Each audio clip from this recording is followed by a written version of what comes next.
the election. How do you plan to make a splash in the biggest, swingiest state in the union? Well, I just keep coming back here. I want people to get to know me. Obviously, there are a number of Minnesotans that like visiting Florida because of the weather difference and how beautiful your state is. So I keep coming down here. And I started with, I did an event in Tampa, and then I've done a number of things in Miami.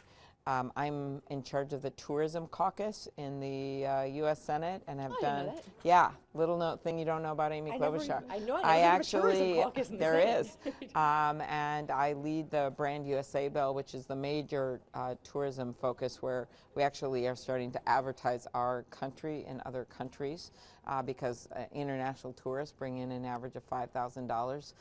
To our economy every time they visit. So I've done a lot with Florida tourism on that. And then I also do a lot on environmental issues and protecting the Everglades. So I am excited to be here. And I think a lot of my plans, Medicare negotiation, really important for better prescription drug prices for our seniors, big in Florida. The work that I have done on climate change, a very important issue in Florida. And then finally, infrastructure. And I was the first candidate to come out with an infrastructure proposal, and that certainly would be helpful to the state of Florida. So what do? I'm right on the issues for Florida. We just keep going there, and pretty soon people get to know me nationally, and I would expect to be a strong candidate in the state of Florida, and I want to win it. You know, something you do strikes me here today. You are so knowledgeable on details, and you bring those up a lot. And well, what's important is that you said something today about, I don't want to go into like the whole antitrust thing, because you recognize that a lot of voters, the mass amount of voters, they're interested in your policies, but they want to see, they want to see that excitement that fills an arena. Right. Is that fair? Of course. And we have had huge events before, but we also do these quiet events that are much more focused on what's the best policies. Because I don't think our work should end on Election Day. It should begin on Inauguration Day. And I think that people want a president that isn't just the loudest voice in the room. They already got that in the White House. They want someone who can actually get things done. I passed over 100 bills as the lead Democrat. Really more than anyone on the stage that's in the Congress right now. And I'm also someone that can win in states like Florida, because I've won over and over again in rural areas and suburban areas, in purple and red districts. And that is the case that I've got to make, because the one thing that unites people is not who has the loudest voice or who has so many people at a rally. What unites people is that we want to win.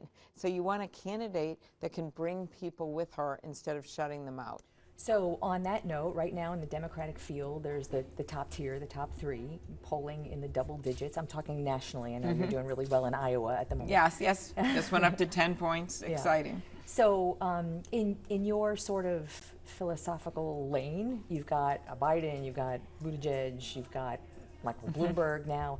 How, in the primary sense, do you get by people with those kind of numbers, that kind of money? Yes, exactly. So my first response is Biden, Buttigieg, and Bloomberg. They're all Bs.